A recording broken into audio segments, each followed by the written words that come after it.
कभी अपने आप से पूछा है, इस भागती दौड़ती जिंदगी में हम किस ओर जा रहे हैं? सुबह से रात काम, जिम्मेदारियां, शोरगुल, लेकिन इस शोर में क्या कभी वो अंदर की आवाज़ सुन पाए हैं? एक आवाज़ जो हमें बार बार पुकारती है, जो कहती है, रुक जा, थम जा।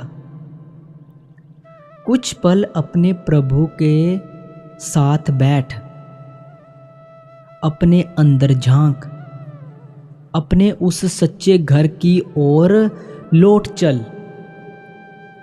भजन सिमरन कोई रस्म नहीं है, ये तो आत्मा की सांस है। जैसे मछली बिना पानी के तड़पती है, वैसे ही आत्मा भी तड़पती है, उस नाम के बिना, उस सिमरन के बिना। क्या तुमने कभी उस तड़प को महसूस किया है, जो सच्चे प्रेम में होती है, जो रूह को रोने पर मजबूर कर देती है, जिसमें आंखें भीगती नहीं बल्कि दिल भीगता है? ना कोई मांग, ना कोई फरियाद, सिर्फ प्रेम, सिर्फ सिमरन। जब ये तड़प जाग उठेगी ना, तो फिर बाहर की दुनिया फीकी लगने लगेगी। फिर हर सुबह भजन के लिए उठने का मन करेगा, हर रात उसी नाम में सो जाने का मन करेगा, क्योंकि जिसे नाम का स्वाद मिल गया, उसके लिए बाकी सब बेमकसद हो जाता है। तो आओ, एक बार सच्चे दिल से पुकार कर देखें। भजन में बैठो, सिमरन में डूबो, तड़प खुद ब खुद जाग उठेगी, और यही तड़प तुम्हें तुम्हारे प्रभु से मिला देगी। गुरु प्यारी साध संगत जी, आप सभी को प्यार भरी राधा स्वामी जी। आज का हमारा सत्संग इसी विषय के ऊपर होने जा रहा है। सत्संग बहुत ही महत्वपूर्ण है। इस सत्संग को एकांत में बैठकर जरूर सुनें जी।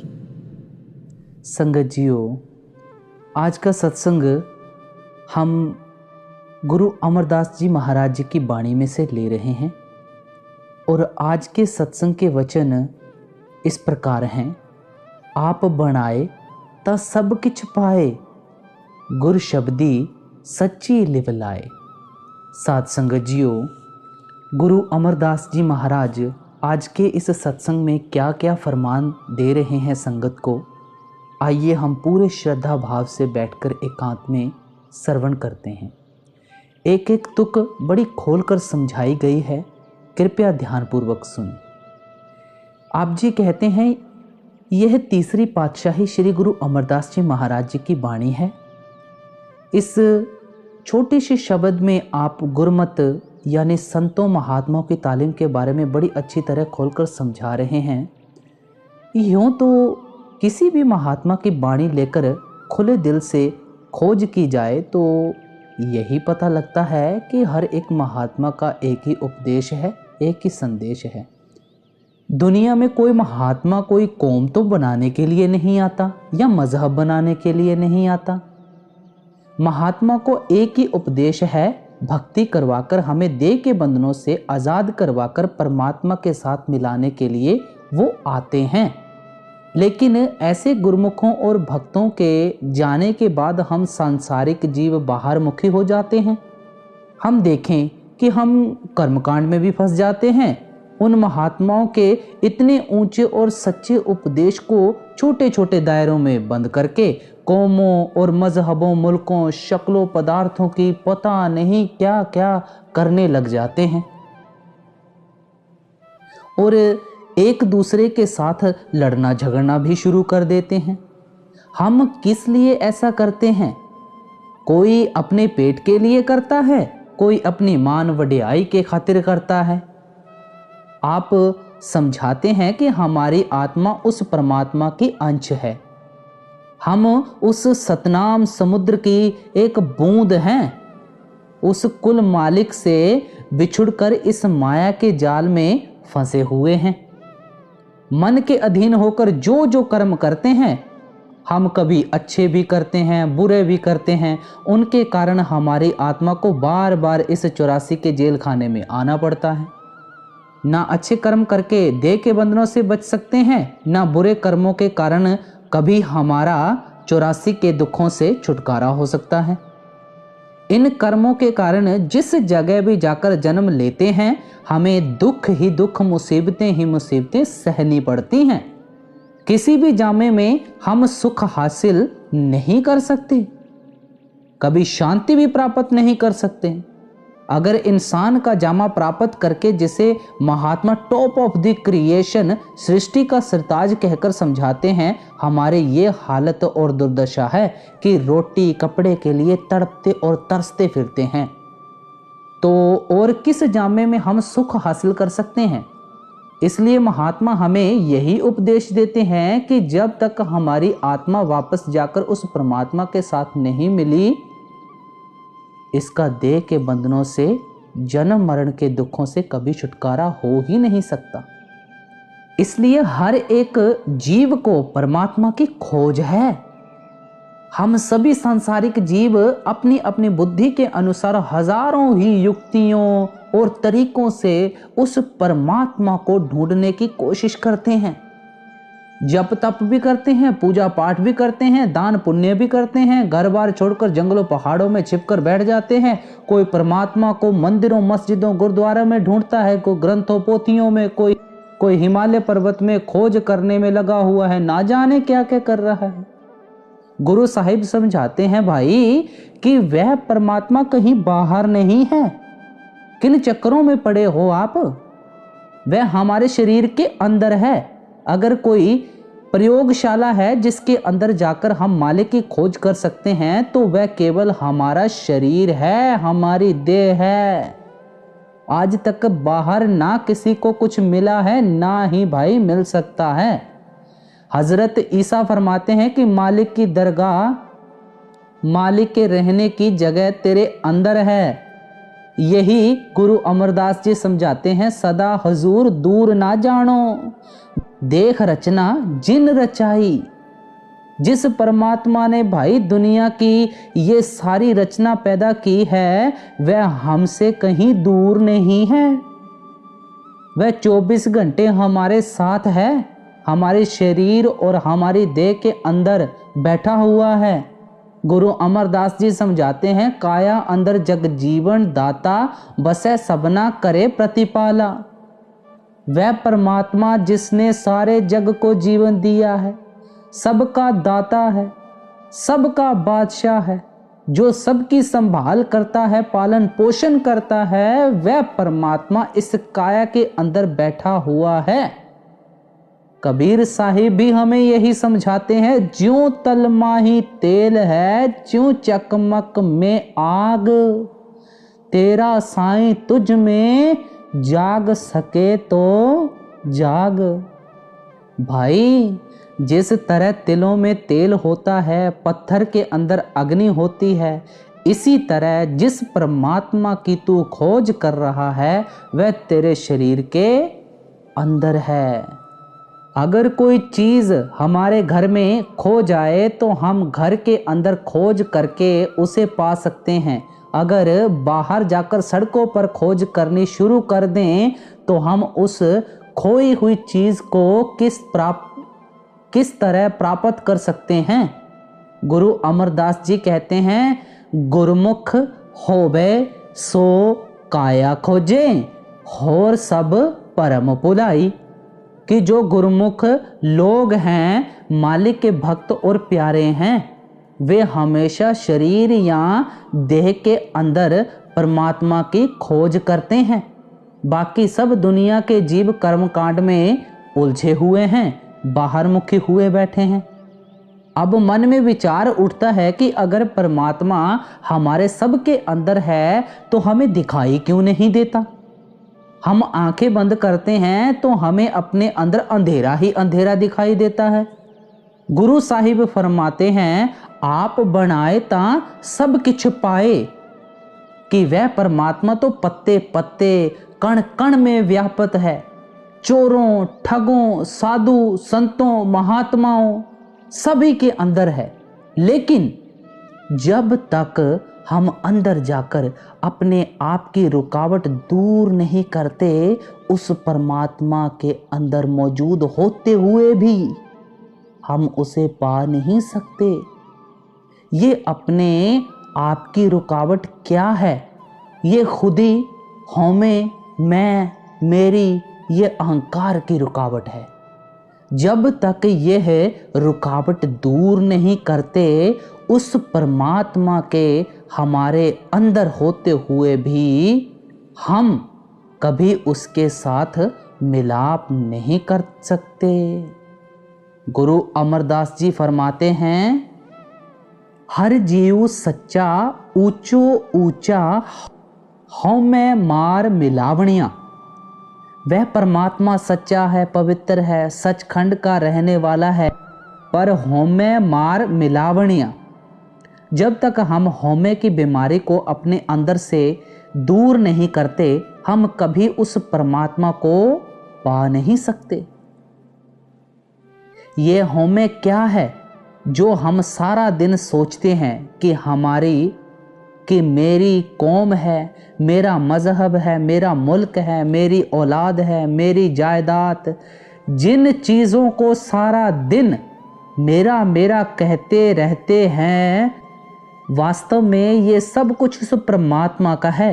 हम अपने आप को उससे अलग समझे बैठे हैं, इनको अपना बनाने की कोशिश करते हैं। ये आज तक ना कभी किसी के बने हैं, ना बन ही सकते हैं, लेकिन इनको अपना बनाने की ख्वाहिश हमें इनके मोह और प्यार में इतना फंसा देती है कि हमें रात को सपने भी इन्हीं के आते हैं, और मौत के समय सिनेमा की स्क्रीन की तरह इन्हीं की शक्लें हमारी आंखों के सामने घूमनी शुरू हो जाती हैं। फिर जहां आसा तहां बासा। आखिरी वक्त जिस ओर हमारा ख्याल होता है, हम दुनिया के जीव उसी रो में बहना शुरू कर देते हैं। कौन सी चीज हमें दे के बंधनों की तरफ खींच कर लाई? दुनिया का मोह, दुनिया का प्यार लाया। सो जब तक हमारे अंदर से दुनिया का मोह और प्यार नहीं निकलेगा, तब तक हमारी आत्मा वापस जाकर परमात्मा के साथ नहीं मिल सकती। गुरु साहिब फरमाते हैं कि यह दुनिया झूठी है, इसका मोह और प्यार भी झूठा है। यह दुनिया क्यों झूठी है? क्योंकि यह नष्ट हो जाएगी, फना हो जाएगी। इसके साथ हमारा मोह और प्यार क्यों झूठा है? क्योंकि इसका प्यार हमें बार बार देह के बंधनों में फंसाता है। यह प्यार हमें इन रचना का हिस्सा ही बनाए रखता है, वापस जाकर उस रचना करने वाले के साथ मिलने नहीं देता। इसका प्यार हमें जन्म मरण के दुखों में फंसाए रखता है। इसलिए गुरु साहिब कहते हैं कि यह दुनिया और इसका प्यार दोनों ही झूठे हैं। इस झूठी दुनिया से हमारा झूठा मोह और प्यार कब निकलता है? जब हम गुरुमुखों के द्वारा शब्द या नाम की लज्जत प्राप्त कर लेते हैं। गुर शब्दी सच्ची लेवलाए। जब परमात्मा के साथ हमारा सच्चा प्यार पैदा हो जाता है, सो जब तक हमें वह सच्चा प्रेम और प्यार नहीं मिलता, इस झूठी दुनिया से हमारा झूठा मोह और प्यार कभी निकल ही नहीं सकता। ये कौन है जो दुनिया की शक्लों और पदार्थों के साथ मोह और प्यार किए बैठा है? वह हमारा मन है। इसलिए आत्मा और परमात्मा के बीच कोई पर्दा है तो वह केवल हमारे मन का पर्दा है, मन की रुकावट है। जिस तरह आत्मा परमात्मा की अंश है, इसी तरह हमारा मन भी कोई छोटी चीज नहीं है। ये ब्रह्मा का अंश है, त्रिकुटी का रहने वाला है, लेकिन विषय विकारों, शराबों, कबाबों, इंद्रियों के भोगों में फंसकर अपने आप को, अपने असल को खो बैठा है। और जो जो कर्म मन इन इंद्रियों के वश में होकर करता है उनका नतीजा हमारी आत्मा को भी भोगना पड़ता है। जब तक हमारी आत्मा मन का साथ नहीं छोड़ती, इसे ना तो कभी अपने आप का पता लग सकता है, ना ही कभी अपने असल का पता लग सकता है। मन का साथ आत्मा तब छोड़ सकती है जब मन अपने निज धाम ब्रह्मा या त्रिकुटी में पहुंच जाता है। हमें जो भी कोशिश करनी है, मार्ग अपनाना है, उपाय करना है, वह आत्मा और मन की गांठ खोलने का करना है। मन को उसके ठिकाने यानी ब्रह्मा या त्रिकुटी पहुंचाने का करना है।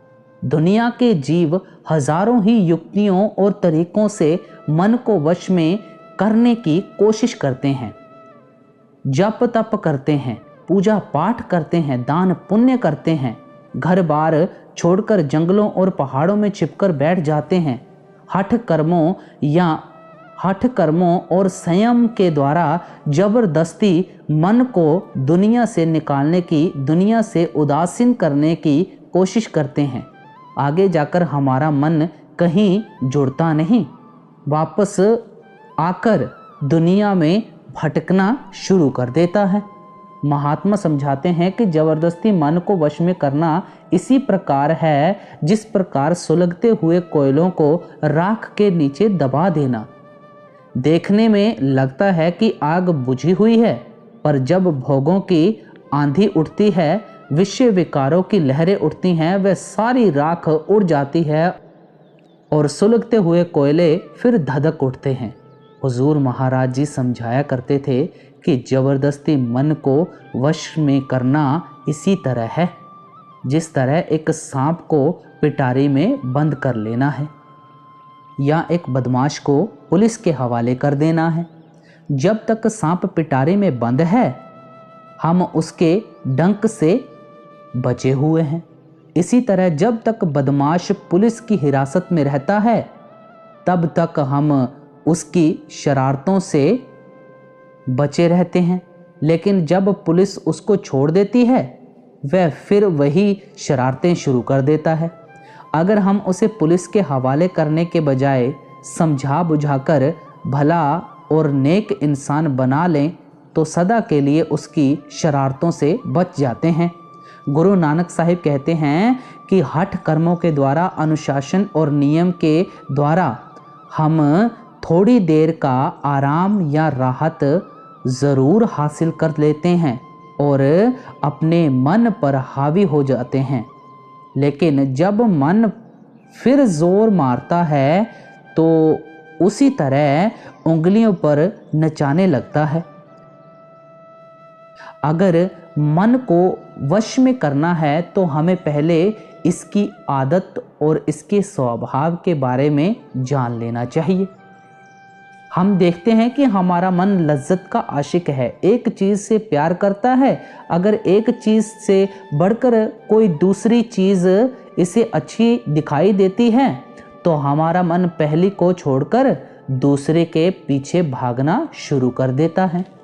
दुनिया का कोई भी प्यार हमारे मन को हमेशा के लिए पकड़कर स्थिर नहीं रख सकता। ये शक्लें और पदार्थ जिनके लिए कभी अपना जीवन तक बलिदान करने की बात सोचते थे, फिर कभी ऐसा समय आ जाता है कि मन उनको देखना तक पसंद नहीं करता। सो हमारा मन तो लज्जत का आशिक है। जब तक हमें दुनिया के प्यार से ऊंचा या सच्चा प्यार नहीं मिलता, ये दुनिया का प्यार और मोह छोड़ने के लिए कभी तैयार नहीं होता। वह किस चीज़ की लज्जत और प्यार है जिसको प्राप्त करके ही हमारा मन दुनिया का मोह और प्यार छोड़ेगा। गुरु साहिब फरमाते हैं, गुर शब्दी सच्ची लिव लाए, कि जब गुरमुखों के जरिए शब्द के साथ ख्याल जोड़ लेते हैं, शब्द को पकड़ लेते हैं, शब्द की लज्जत हासिल कर लेते हैं, तब इस झूठी दुनिया से हमारा झूठा प्यार हट जाता है और हमारे अंदर सच्चे परमात्मा के लिए सच्चा प्यार पैदा हो जाता है, क्योंकि उस शब्द की लज्जत इतनी ऊंची और पवित्र है कि उस लज्जत को पाकर अपने आप हमारा मन विषय विकारों की लज्जत को छोड़ देता है। जिसे हीरे जवाहरात मिल जाते हैं वह फिर कौड़ियों के पीछे दर बदर ठोकरे नहीं खाता। लड़कियां गुड्डियों से तभी तक खेलती हैं जब तक उनकी शादी नहीं हो जाती। इसलिए गुरु साहिब फरमाते हैं कि शब्द की अटैचमेंट, शब्द का प्यार हमें हमेशा के लिए डिटैच यानी अनासक्त कर देता है। डिटैचमेंट या त्याग हमारे अंदर कभी लगाव पैदा नहीं कर सकता। आसक्ति ही हमारे अंदर सच्ची अनासक्ति पैदा कर सकती है। अगर कोई कंगाल कौड़ियाँ मांगता फिरता हो और हम उसकी कौड़ियाँ छीनने की कोशिश करें तो वह मरने मारने पर आ जाएगा। उसे 10 रुपए का नोट पकड़ा दें या अशरफी पकड़ा दें, उसकी कौड़ियों वाली मुट्ठी अपने आप ढीली हो जाएगी। सो जब किसी को अच्छी चीज़ मिल जाती है फिर घटिया चीज़ की ओर उसका ध्यान ही नहीं जाता। गुरु साहिब फरमाते हैं कि जब हमें सच्चे परमात्मा का सच्चा प्यार मिल जाएगा, इस दुनिया से हमारा झूठा मोह अपने आप ही निकल जाएगा। और जब भी सच्चे परमात्मा का सच्चा प्यार मिलेगा, गुरशब्दी गुरमुखों के जरिए ही मिलेगा। हमारा रूहानी सफ़र पैरों के तलवों से लेकर सिर की चोटी तक है। इस सफ़र की 2 मंजिलें हैं, एक आँखों तक है, दूसरी आँखों से ऊपर है। हमारे देह के अंदर जो आत्मा और मन की बैठक है वह सबकी आँखों के पीछे है। उसको कोई तिल कहता है, कोई शिव नेत्र कहता है, कोई दिव्य चक्षु कहता है, कोई घर दर कहता है, कोई मुक्ति का दरवाज़ा कहता है। हर एक का ख्याल इस नुक्ते से उठता है और 9 दरवाज़ों के द्वारा सारी दुनिया में फैल जाता है। ये 9 दरवाजे हैं, 2 आँखें, 2 कान, 2 नाक के सुराख, 1 मुंह और नीचे 2 इंद्रियों के सुराख। इन 9 दरवाज़ों के द्वारा हमारा ख्याल सारी दुनिया में फैला हुआ है। आप देखें, हमें यहाँ बैठे कभी बच्चों का ख्याल आता है, कभी घर के कारोबार का ख्याल आता है, कभी दुकान के ग्राहकों का ख्याल आता है, तो कभी मित्रों दोस्तों के बारे में सोचते हैं। हमारा मन कभी निश्चल नहीं बैठता, हमारा मन कभी निचला नहीं बैठता। हम हर समय किसी न किसी चीज़ की सोच और विचार में लगे रहते हैं। अगर हम कोई चीज़ भूल जाएं और उसे याद करना हो तो हमारा हाथ अपने आप इस नुक्ते यानी तीसरे तिल को पकड़कर बैठ जाता है। कभी किसी भूली हुई चीज़ को याद करने के लिए हम टांगों या पैरों पर हाथ नहीं रखते। इस जगह का हमारे सोचने के साथ बड़ा गहरा संबंध है। सो हमारा ख्याल तीसरे तिल से उतरकर सारी दुनिया के अंदर फैला हुआ है। हमें गुरुमुखों की बताई हुई युक्ति और तरीकों के अनुसार इस फैले हुए ख्याल को वापस लाकर समेटकर इसी नुक्ते पर एकाग्र करना है। गुरु अमरदास जी समझाते हैं, 9 दर ठाके तावत रहाए, 10 में निज घर वासा पाए, ओथे अनहद शब्द वज्जे दिन राती, गुरमत्ती शब्द सुनावणिया। कि जिस समय तुम 9 दरवाज़ों में से ख्याल को निकालकर आंखों के पीछे लाओगे, तुम अपने घर के दरवाजे पर पहुंच जाओगे। उस घर के दरवाजे की यही निशानी हमेशा याद रखनी है कि उस नुक्ते पर हर वक्त अनहद शब्द धुनकारे दे रहा है। वह मीठी से मीठी, सुरीली से सुरीली आवाज़ जो मालिक की दरगाह से आ रही है, वह चोरों के अंदर भी है, ठगों के अंदर भी है, साधुओं संतों महात्माओं के अंदर भी है। वहाँ कभी किसी कौम, मजहब, मुल्क का सवाल ही पैदा नहीं होता। आप हिंदू होकर अंदर जाएं, सिख ईसाई होकर अंदर जाएं, जो खुशकिस्मत अपने ख्याल को आंखों के पीछे इकट्ठा करता है उसका ख्याल शब्द के साथ जुड़ जाता है। उसी आवाज को महात्मा आकाशवाणी, राम नाम, राम धुन कहते हैं। इसी को गुरु साहिब धुर की बाणी, गुरु की बाणी, अमर हुक्म, अकथ कथा कहते हैं। उसी को इस जगह शब्द या नाम कहकर समझा रहे हैं। उस शब्द या नाम की लज्जत इतनी ऊंची और पवित्र है कि इसे पाकर हमारा मन अपने आप इस दुनिया से हट जाता है। गुरु रामदास जी समझाते हैं, हरि हरि नाम अमृत रस मीठा। भाई, वह जो नाम है वह अमृत है, उसकी लज्जत बहुत मीठी है। मीठी इसलिए कहते हैं कि अभी जो लज्जतें मीठी लगती हैं वे सब हमें फीकी लगनी शुरू हो जाती हैं। जिसको मीठी चीज़ मिल जाती है उसका ध्यान फीकी चीज़ की तरफ नहीं जाता। इसलिए महात्मा हमें उपदेश देते हैं कि शरीर के अंदर जाकर उस शब्द या नाम की खोज करो। ज्यों ज्यों उस शब्द या नाम का प्यार हमारे अंदर पैदा होता है, त्यों त्यों दुनिया के पदार्थों यानी इससे डिटैचमेंट पैदा होनी शुरू हो जाती है। इस दुनिया का झूठा मोह या प्यार निकलना शुरू हो जाता है। परमात्मा का सच्चा मोह या सच्चा प्यार हमारे अंदर पैदा होना शुरू हो जाता है। परमात्मा का प्यार और भक्ति ही हमें वापस मालिक के साथ मिला सकती है। महात्मा जिस सच्चे नाम की वड्याई और महिमा करते हैं वह सच्चा नाम कोई लज्जत नहीं है। वह जो अपने अपने प्यार में आकर हम परमात्मा के नाम रख लेते हैं, कोई अल्लाह, कोई वाहे गुरु, कोई हरिओम, कोई राधा स्वामी, कोई करीम, कोई परमेश्वर वगैरह, ये सब हमारे वर्णात्मक नाम हैं।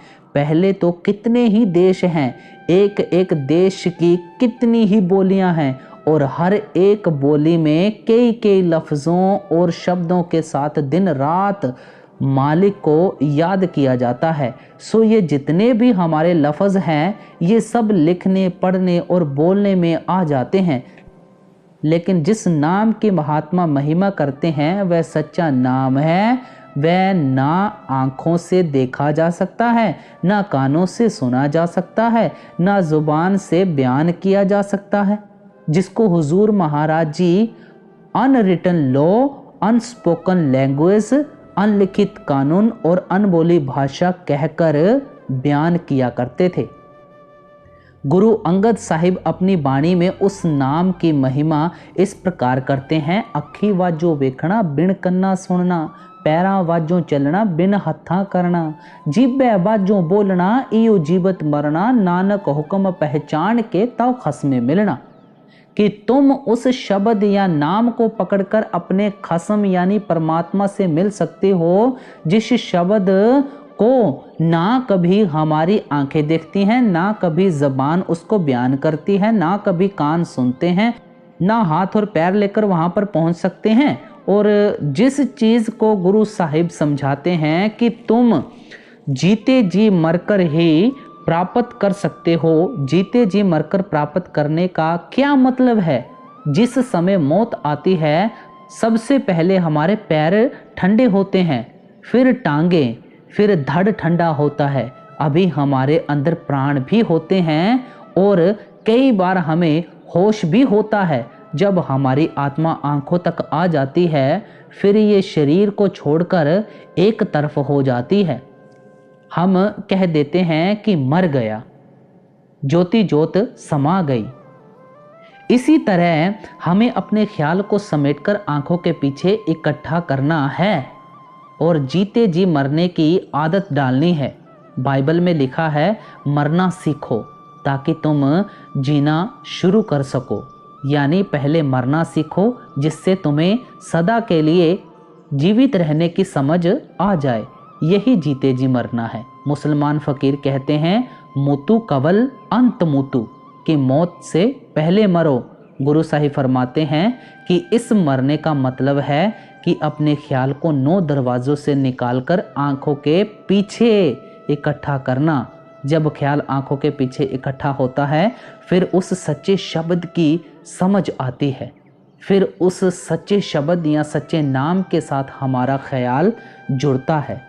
माता प्यार में आकर अपने बच्चे को कई लफ्ज़ों, कई शब्दों के द्वारा याद करती है, पर माता का बच्चे के साथ लफ्ज़ों या शब्दों का रिश्ता नहीं होता, वह तो प्रेम का, प्यार का रिश्ता होता है। ये लफ्ज़ तो केवल माता के प्यार को प्रकट करते हैं।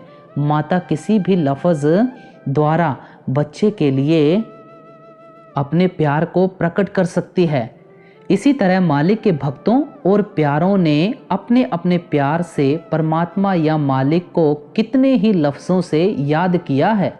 वे किसी भी लफ्ज़ के द्वारा अपने प्रेम को प्रकट कर सकते हैं, लेकिन उनका मालिक के साथ जो रिश्ता या संबंध है वह तो सच्चे प्रेम का है, सच्चे प्यार का है। उनका प्रेम सच्चे शब्द के साथ है, सच्चे नाम के साथ है। आगे फरमाते हैं, सच बणजेह सच संग्रह, सच व्यापार करावणिया। अब जो गुरमुख लोग शब्द या नाम की कमाई करके अपने अंदर से होमे या अहंकार की रुकावट दूर कर लेते हैं, मोह या प्यार के दायरे से पार चले जाते हैं, गुरु साहिब उनकी महिमा करते हैं कि वे सच का ही व्यापार करते हैं। वे आप भी सच्चे शब्द या सच्चे नाम की कमाई करते हैं और हमारे अंदर भी उसे सच्चे शब्द या नाम की कमाई करने का शौक़ पैदा करते हैं। वह शब्द सच्चा, प्योर और पवित्र है। जब हम उसके साथ जुड़ जाते हैं हम भी सच्चे और पवित्र हो जाते हैं। गुरु अमरदास जी की वाणी है, मुक्ते सेवे मुक्ता होवे, हौमै ममता शब्दे खोवे। जो लोग शब्द या नाम की कमाई करके अपने अंदर से हौमे और ममता की रुकावट दूर कर चुके हैं, वे मुक्ति प्राप्त कर लेते हैं। जब हम उनकी संगति करते हैं, उनके कहने के अनुसार शब्द या नाम की कमाई करके अपने अंदर से अपने आप को निकाल लेते हैं, हौमे और ममता की रुकावट दूर कर लेते हैं, तो हम भी मुक्ति प्राप्त कर लेते हैं। हमारा भी जन्म मरण के दुखों से छुटकारा हो जाता है। सो गुरमुख लोग हमेशा शब्द या नाम की कमाई करते हैं, शब्द या नाम की महिमा करते हैं और हमारे ख्याल को भी उस शब्द या नाम की तरफ ले जाते हैं। आगे फरमाते हैं, हौ वारी जीव वारी हर गुण अन दिन गावणिया। अब गुरु साहिब फरमाते हैं कि जब भी झूठी दुनिया से हमारा झूठा मोह या प्यार निकलेगा, हमेशा शब्द या नाम की कमाई के जरिए ही निकलेगा। गुरु अर्जुन देव जी की वाणी है, जिसका गृह तिन दिया ताला कुंजी गुर सो पाई। कि भाई जिस परमात्मा ने हमें पैदा किया है उसने नाम रूपी दौलत हमारे अंदर हमारे लिए ही रख कर उसका भेद गुरमुखों संतों महात्माओं के हवाले कर दिया है। गुरमुख घोलकर हमारे अंदर कुछ नहीं डालते, वह दौलत परमात्मा ने हमारे अंदर हमारे लिए ही रखी है। उन्हें इशारा करना ही तरीका बताना, उन्हें इशारा करना है, तरीका बताना है कि किस युक्ति से हमें अपने ख्याल को शब्द के साथ जोड़ना है, नाम के साथ जोड़ना है। हुजूर महाराज जी एक बहुत सुंदर मिसाल दिया करते थे कि सबको पता है दूध के अंदर घी होता है, लेकिन जब तक युक्ति का पता ना लगे, तरीका पता ना लगे, हम कभी भी दूध से घी हासिल नहीं कर सकते। जब कोई युक्ति बताता है कि किस तरीके से दही जमाना है, किस तरह से दही को मथ कर मक्खन निकालना है, फिर मक्खन को गर्म करके छाछ को अलग कर देना है, तब उसी दूध में से घी निकल आता है। घी को दूध में से ही निकलना है। बाहर से नहीं निकलना। लेकिन जब तक कोई युक्ति बताने वाला नहीं मिलता, उस दूध के घी का हमें क्या फ़ायदा हो सकता है। यही गुरु साहिब समझाते हैं कि गुरुमुखों के ज़रिए युक्ति पता लगती है, शब्द या नाम की कमाई करने का साधन और तरीका पता लगता है, और फिर झूठी दुनिया से हमारा झूठा मोह और प्यार निकलता है। सच्चे परमात्मा के साथ सच्चा प्यार पैदा हो जाता है। इसलिए आप फरमाते हैं, हम अपने सतगुरु पर कुर्बान जाते हैं, बलिहार जाते हैं, अपने आप को उन पर न्योछावर करते हैं। हरि गुण अन दिन गावणिया, हम हमेशा के लिए हरि के गुण गाने शुरू कर देते हैं। हरि के गुण गाने का क्या मतलब है कि हम शब्द या नाम के साथ जुड़ जाते हैं। इससे पहले हम दुनिया के गुण गाने में लगे हुए थे, दुनिया के धंधों, दुनिया के प्यार में फंसे हुए थे। लेकिन जब गुरुमुखों की संगति मिलती है, उनकी तालीम के मुताबिक हम दुनिया के गुण गाने छोड़ देते हैं और उस परमात्मा के गुण गाने लग जाते हैं। उस परमात्मा के साथ हमारा मोह या प्यार पैदा हो जाता है। गुरु अमरदास जी कहते हैं, गोविंद गोविंद कहे दिन राती, गोविंद गुण शब्द सुनावणिया। कि भाई दिन रात गोविंद गोविंद कहने से तुम्हें कभी गोविंद नहीं मिल सकता। अगर तुम गोविंद के गुण गाना चाहते हो तो इसके लिए अंदर से शब्द को सुनना पड़ता है, नाम के साथ ख्याल जोड़ना पड़ता है। तब जब तक शब्द या नाम के साथ ख्याल नहीं जुड़ता, जब तक हम गोविंद के गुण नहीं गाते, तब तक तो हम दुनिया के ही गुण गाने में लगे हुए हैं। सो गुरु साहिब फरमाते हैं कि गुरुमुखों की संगति में जाकर इस दुनिया का गुणगान छोड़कर शब्द या नाम के साथ ख्याल जोड़ना चाहिए। हमें आगे समझा रहे हैं, हाउ तेरा तू ठाकुर मेरा, शब्द वडियाई देवनिया। गुरु साहिब समझाते हैं कि जब हम हरि के गुण गाने लगते हैं, फिर हमें समझ आती है कि हम परमात्मा के दास हैं, नौकर हैं, चाकर हैं, गुलाम हैं, और वह परमात्मा हमारा स्वामी है, मालिक है, हमारा सब कुछ है। हमें ये फ़ख्र मिल जाता है कि हम दास हो गए और परमात्मा हमारा स्वामी बन गया, हमारा मालिक बन गया। आप समझाते हैं, शब्द वडियाई देवनिया। ये वडियाई तब मिलती है जब शब्द की कमाई करते हैं, नाम की कमाई करते हैं। फिर हमें अपनी असलियत का पता लगता है, परमात्मा की असलियत का पता लगता है, और इस दुनिया से हमारा ख्याल निकलकर परमात्मा के साथ जुड़ जाता है।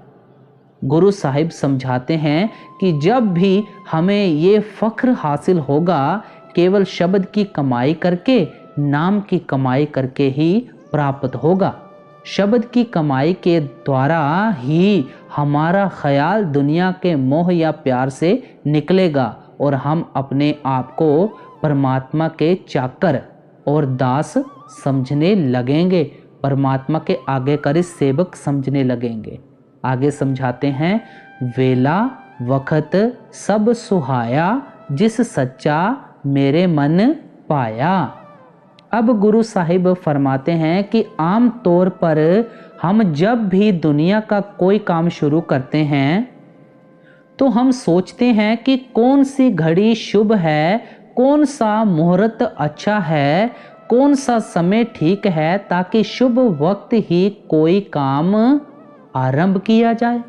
लेकिन गुरु साहिब समझाते हैं कि सारे ही वक्त परमात्मा के बनाए हुए हैं, सारे ही समय शुभ हैं, कोई भी वक्त अशुभ नहीं हो सकता। ये हमारा मन ही बुरा है जो कि हमें परमात्मा की भक्ति की तरफ नहीं जाने देता, इन वहमों और भ्रमों में फंसा कर रखता है। गुरु साहिब कहते हैं कि वही समय, वही घड़ी शुभ है, वही मुहूर्त अच्छा है जिस समय हमारा मन परमात्मा की भक्ति की तरफ जाता है, परमात्मा के प्यार की ओर जाता है। आपके समझाने का मतलब है कि नाम की कमाई करने के लिए जो भी समय मिलता है उसी से लाभ उठाना चाहिए। सुबह समय मिलता है, सुबह भजन में बैठो। दोपहर समय मिलता है, दोपहर भजन में बैठो। शाम को समय मिलता है, शाम को भजन में बैठो। जो भी घड़ी 2 घड़ी परमात्मा की याद में लगाओगे वही हमारे लेखे में लिखी जाएगी। उसका लाभ हर एक को प्राप्त होना है। पर सुबह के वक्त में बहुत से ऐसे फायदे होते हैं जो हमें किसी दूसरे समय नहीं मिल सकते। सुबह जिस समय हम सोकर उठते हैं हमारा शरीर ताज़ा और स्वस्थ होता है। पिछले दिन की सारी थकावट दूर हो चुकी होती है। पिछले दिन के सारे झगड़े भी हम भूल चुके होते हैं। फिर गलियों मोहल्लों में भी खामोशी होती है।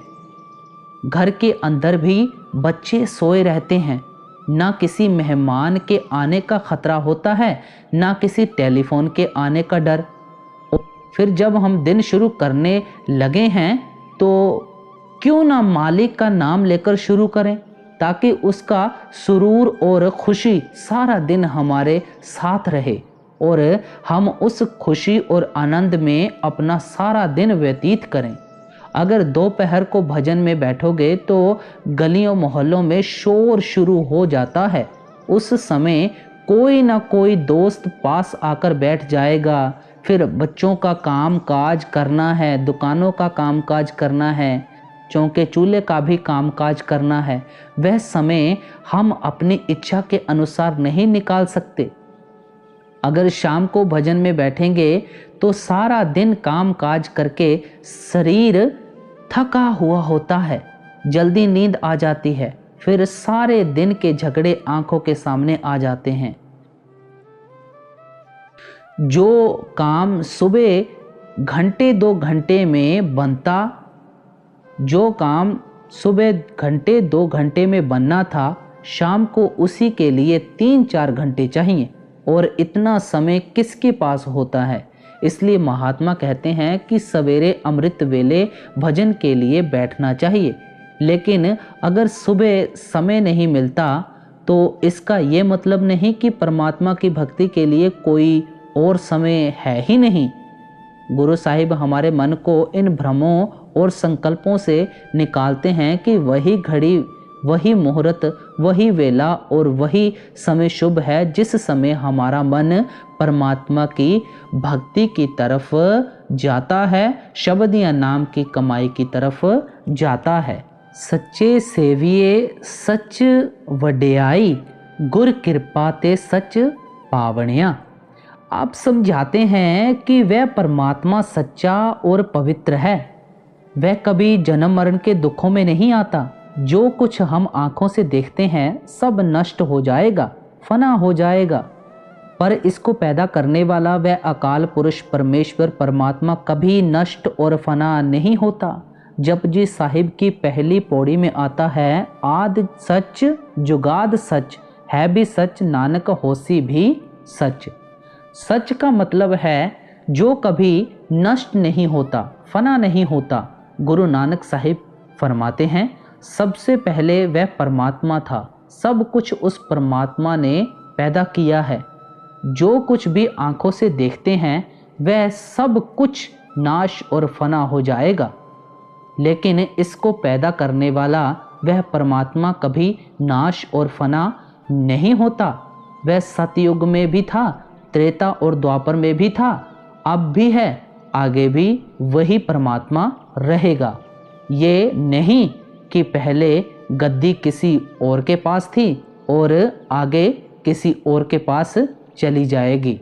गुरु साहिब फरमाते हैं कि वह परमात्मा सच्चा है, उसकी भक्ति भी सच्ची है, उसका प्रेम भी सच्चा है। वह ये दुनिया झूठी है, इस दुनिया का प्यार और भक्ति भी झूठी है। आप फरमाते हैं सच्चे सेविये सच वड्याई कि जब सच्चे परमात्मा की भक्ति करते हैं तो फिर सच्ची वड्याई मिलती है। ये दुनिया झूठी है, इसकी वड्याई भी झूठी है। इतिहास पढ़कर देख लें, कभी तो ये दुनिया के लोग हमें सिर पर उठाए फिरते हैं, जुलूस निकालते हैं, ये जय जयकार करते हैं, फिर वे ही दुनिया के लोग पैरों के नीचे रौंदने शुरू कर देते हैं, फांसी के तख्ते पर चढ़ा देते हैं, गोलियों का निशान बना देते हैं, रातों रात राज्य पलट जाते हैं, लीडरों और नेताओं को जेल खानों के अंदर कैद कर दिया जाता है। सो इस दुनिया का हम क्या विश्वास कर सकते हैं? इसकी मान वड्याई भी झूठी है और ये खुद भी झूठी है। गुरु साहिब कहते हैं कि परमात्मा सच्चा है और जो वह अपने साथ मिलने की बढ़ाई देता है वह भी सच्ची है, पर ये जो सच्चे सेविये की सच वड्याई है वह प्राप्त किस तरह होती है? गुर कृपा ते सच पावनिया।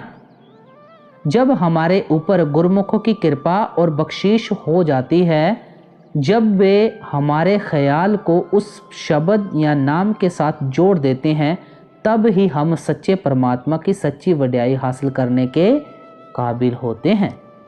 आगे समझाते हैं, भव भोजन सतगुर तुठै पाए, अन्न रस चूकै हर रस मन बसाए। आप समझाते हैं कि हमारा मन संगति और सोहबत का असर बहुत जल्दी लेता है। शराब पीने वालों के पास बैठो, शराब पीने की आदत पैदा हो जाएगी। चोरों की संगति करो तो चोरी की आदत पैदा हो जाएगी। मालिक के भक्तों और प्यारों की संगति करेंगे तो उनको देखकर हमारे अंदर भी मालिक की भक्ति का शौक और प्यार पैदा हो जाएगा। आप फरमाते हैं कि जब संतों महात्माओं की संगति करते हैं तो हमारे मन में संतोष आ जाता है। अन्न रस चूकै हर रस मन वसाए, कि हमारे मन से दुनिया के रस निकल जाते हैं, शब्द या नाम का रस आ जाता है। फिर हम दुनिया की चीज़ों के पीछे नहीं दौड़ते, दुनिया की शक्लों और पदार्थों के लिए नहीं तड़पते। हम उस अमृत को पीकर अमर हो जाते हैं। हमारा दुनिया के जन्म मरण के दुखों से हमेशा के लिए छुटकारा हो जाता है।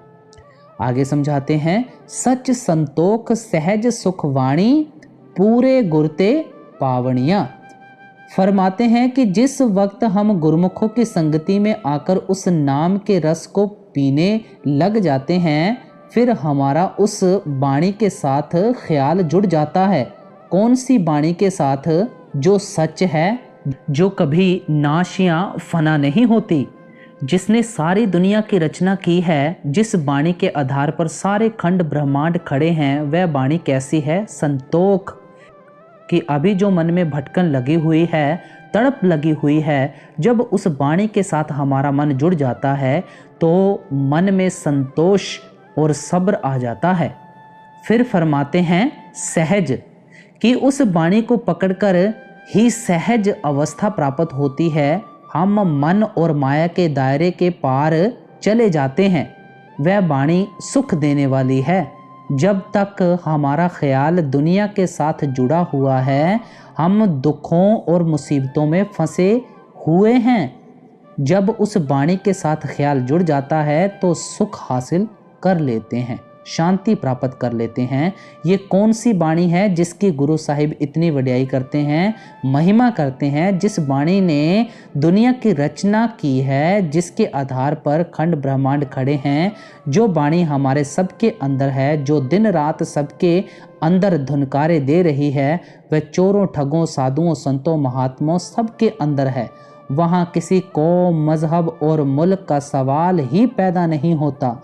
हिंदू होकर अंदर जाओ, सिख ईसाई होकर अंदर जाओ, जो भी भाग्यवान खुशकिस्मत आंखों के पीछे ख्याल इकट्ठा करता है, उसका ख्याल उस वाणी के साथ जुड़ जाता है। गुरु अमरदास जी की वाणी है, वाणी वज्जी चों जुगी सच्चों सच सुनाए, कि वह वाणी चारों युगों से चली आ रही है। सतयुग में वही वाणी थी, द्वापर और त्रेता युग में भी वही वाणी थी, अब भी वही वाणी है और आगे भी वही वाणी रहेगी। ये नहीं कि पहले वह वाणी कुछ और थी और आगे जाकर कुछ और हो जाएगी। ना वह 400-500 साल पुरानी है, ना वह 1000 साल पुरानी है, ना वह पंजाबी में लिखी जाती है, ना वह हिंदी और फारसी में लिखी जाती है। हम सांसारिक जीव तो यूं ही भाषाओं के झगड़े में उलझे बैठे हैं। वह वाणी तो 2400 घंटे हमारे सबके अंदर आंखों के पीछे धुनकारे दे रही है। यहाँ पर गुरु नानक साहिब फरमाते हैं, अंतर जोत निरंतर बाणी साचे साहिब सियों लिवलाई, कि हर एक के अंदर आंखों के पीछे ज्योति जल रही है। उस ज्योति के अंदर से मीठी और सुरीली आवाज़ या वाणी उठ रही है। जो उस वाणी को पकड़ता है, साचे साहिब सियों लिवलाई, उसका दुनिया से मोह या प्यार निकल जाता है, परमात्मा के साथ मोह या प्यार पैदा हो जाता है। इसलिए गुरु रामदास जी फरमाते हैं, बाणी गुरु गुरु है, बाणी विच बाणी अमृत सारे, कि वह बाणी हमारा गुरु है, वह शब्द या नाम हमारा गुरु है। गुरुमुखों का असली स्वरूप शब्द या नाम होता है। जिस वक्त वे शब्द स्वरूप होकर देह धारण करते हैं तो देह स्वरूप गुरु बन जाते हैं। लेकिन जो चीज़ उनको देह में गुरु बनाती है वह शब्द है, नाम है। इसलिए ऐसे महात्मा के बारे में ईसा मसीह ने कहा है, और शब्द ने देह धारण की, कि जब वह शब्द शरीर या देह में आता है तो बाहर वह हमारा रहनुमा और रहबर बन जाता है। जब हम अपने ख्याल को अंदर इकट्ठा करते हैं तो वह शब्द या वर्ड हमारा मार्गदर्शक या गुरु बन जाता है। सो हर एक महात्मा का यही अनुभव है। इसलिए गुरु साहिब कहते हैं कि हमें उस वाणी की खोज करनी है, उस शब्द की खोज करनी है, उस नाम की खोज करनी है, जिस नाम या शब्द की जो दिन रात हर एक के अंदर धुनकारें दे रहा है। आगे समझाते हैं, सतगुर ना सेवे मूर्ख अंध गवारा, फिर होई किथह पाइन मोख द्वारा।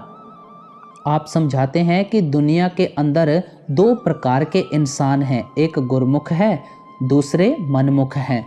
दोनों ही उस परमात्मा के बनाए हुए बंदे हैं, और ये भी उस परमात्मा के हाथ में है कि जिसे वह चाहता है गुरमुख बना लेता है।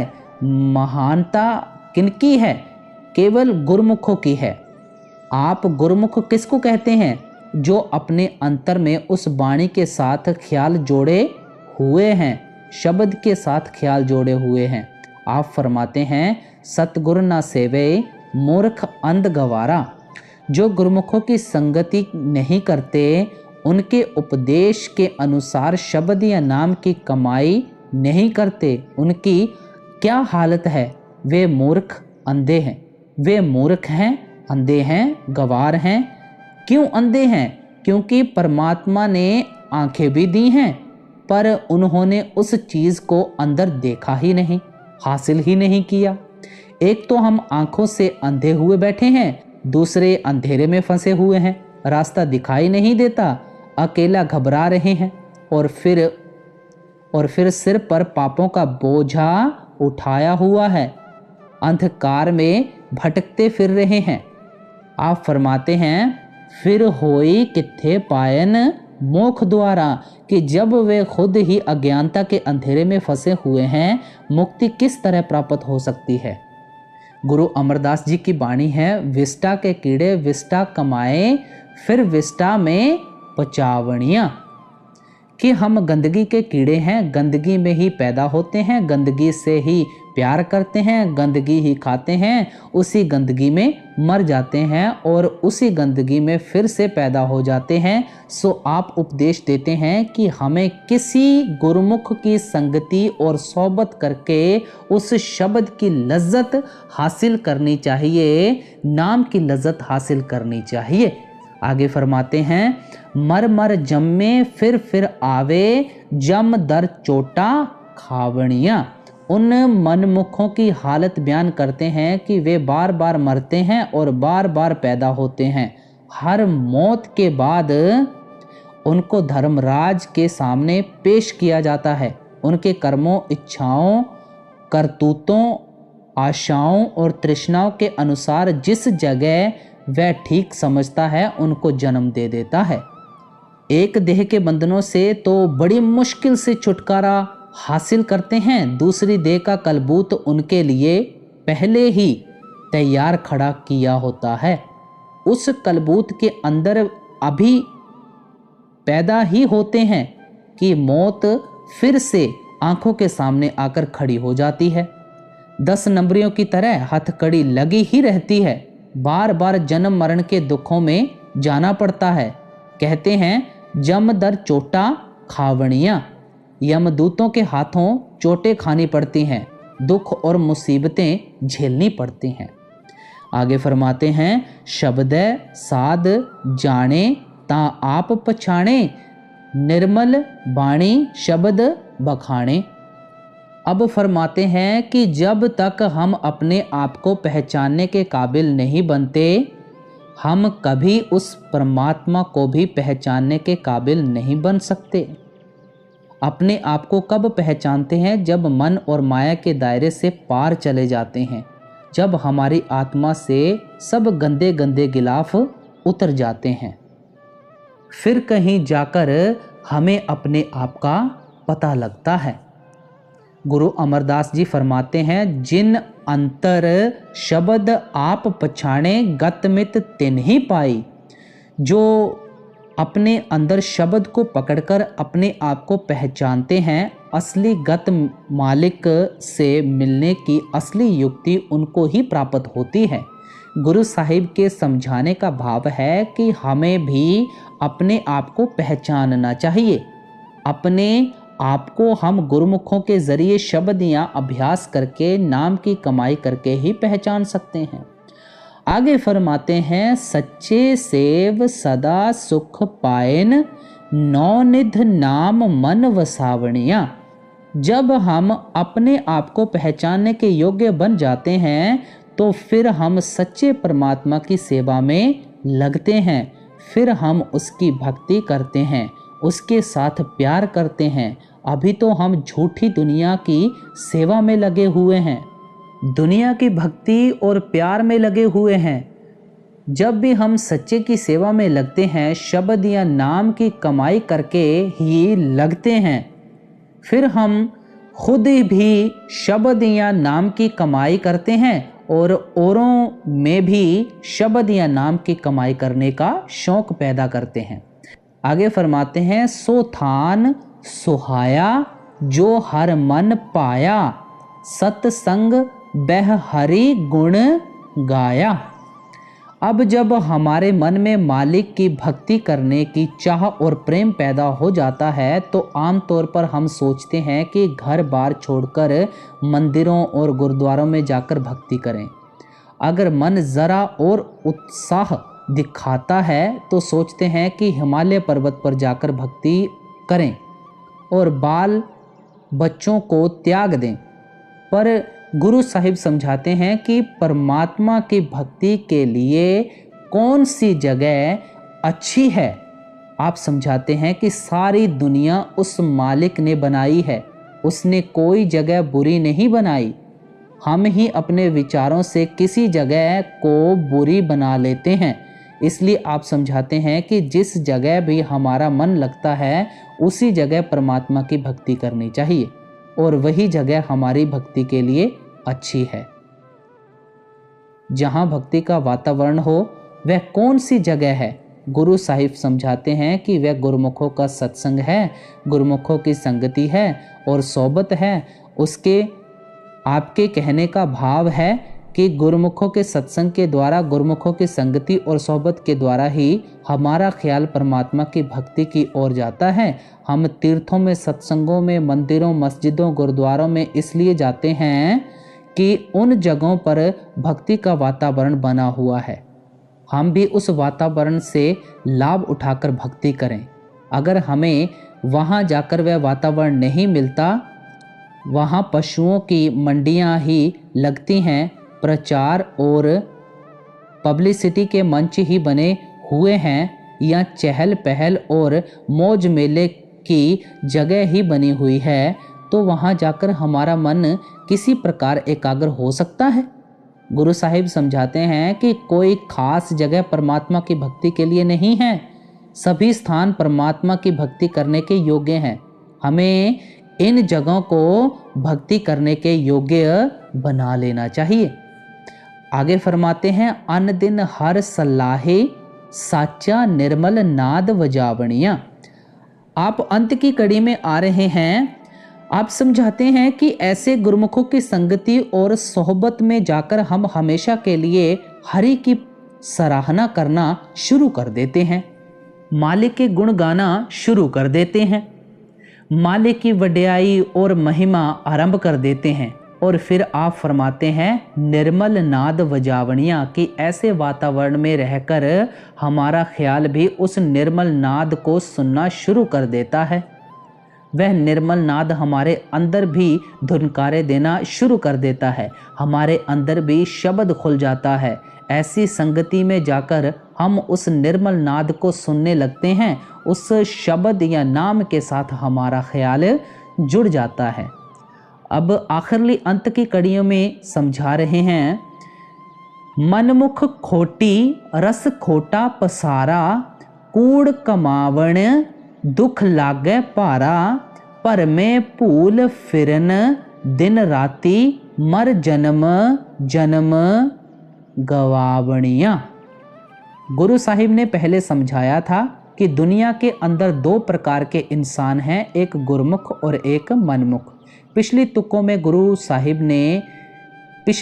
में गुरुमुखों की वड्याई की है कि हमेशा सत्संग के द्वारा अपने अंदर मालिक की भक्ति का वातावरण बनाए रखते हैं, परमात्मा की भक्ति और परमात्मा के प्यार में मस्त रहते हैं, हर जगह परमात्मा की महिमा करते हैं, परमात्मा के गुण गाते हैं। अब मनमुखों की हालत बयान करते हैं, मनमुख खोटी रस खोटा पसारा। मनमुखों का ख्याल भी झूठा है। मनमुख हमेशा अपने बुरे विचार ही दुनिया में फैलाए रखते हैं। वे हमेशा कूड़ झूठ के साथ ही मोह बनाए रखते हैं।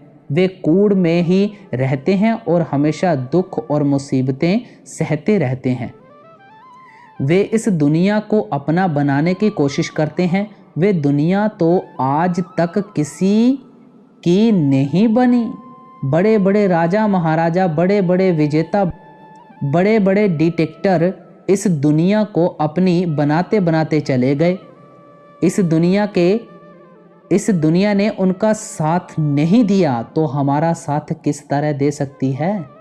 हम इसको अपनी बनाने की कोशिश करते हैं, वे अपनी बनती नहीं। हम दुखी हो जाते हैं, रोना पीटना शुरू कर देते हैं। नतीजा क्या होता है? भर में भूले फिरे दिन राती। हम कूड़ और झूठ से प्यार करके दिन रात भूले फिरते हैं। वह भ्रम क्या है? जो कुछ भी आंखों से देख रहे हैं सब भ्रम है। हम इसको असली समझकर अपना बनाने की कोशिश करते हैं। भ्रम वह है जो हमारा साथ छोड़ देगा। जो चीज़ नष्ट और फना हो जाएगी, सो इसी भ्रम में फंसकर हम दिन रात भूले फिरते हैं, जन्म मरण के दुखों में फंसे हुए हैं।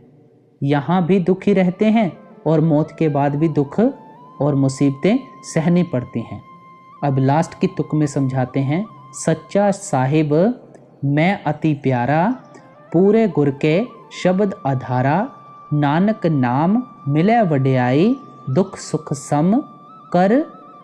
अब गुरु साहिब फरमाते हैं कि जब से हम सतगुरु की संगति और सोहबत में आए हैं, हमें वह परमात्मा बहुत ही प्यारा लगने लगा है। हमारे अंदर उस मालिक से मिलने का सच्चा शौक़ पैदा हो गया है, सच्चा प्रेम और सच्चा प्यार पैदा हो गया है। अब हमें दुनिया अच्छी नहीं लगती, परमात्मा ही अच्छा लगता है, अति प्यारा लगता है। ये जो हमें परमात्मा प्यारा लगता है, ये भी हमारे सतगुरु की दया मेहर और बख्शिश है, जिन्होंने हमारे ख्याल को शब्द या नाम के साथ जोड़ दिया है। उनके उपदेश के अनुसार जब हमने शब्द या नाम की कमाई की तो इस दुनिया का मोह या प्यार निकल गया और परमात्मा हमें प्यारा लगने लगा। आपने शब्द के शुरुआत में ही कहा था, गुर शब्दी सच्ची लिव लाए, यानी गुरमुखों के ज़रिए शब्द की कमाई करके तुम्हारे अंदर सच्चे परमात्मा के लिए लगन पैदा हो जाएगी। सारे शब्द में सिलसिलेवार आपने हमें समझाया है कि किस तरह दुनिया झूठी है और किस तरह हम इसके मोह या प्यार में फंसकर दिन रात भटकते फिरते हैं, और सच्चे परमात्मा के लिए जो सच्ची लिव हमारे अंदर पैदा होनी है, वह किस प्रकार पैदा होगी। सब कुछ बयान करने के बाद आप फरमाते हैं कि अब हमारे अंदर सच्चे परमात्मा की लिव लग चुकी है। सच्चे परमात्मा का प्यार हमारे अंदर जाग उठा है। ये जो भी दया मेहर बख्शिश हम पर है, सब हमारे सतगुरु की है।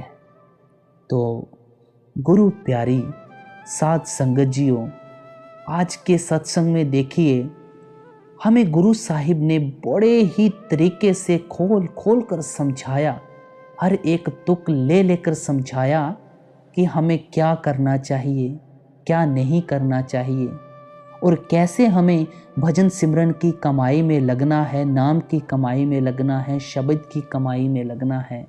तो हमें भी इस सत्संग से हिदायतें लेनी चाहिए और हमें भी निरंतर भजन सिमरन करना चाहिए। तो गुरु प्यारी साध संगत जी, आप जी को बाबा जी की तरफ से बहुत बहुत प्यार और आशीर्वाद। सभी को राधा स्वामी जी।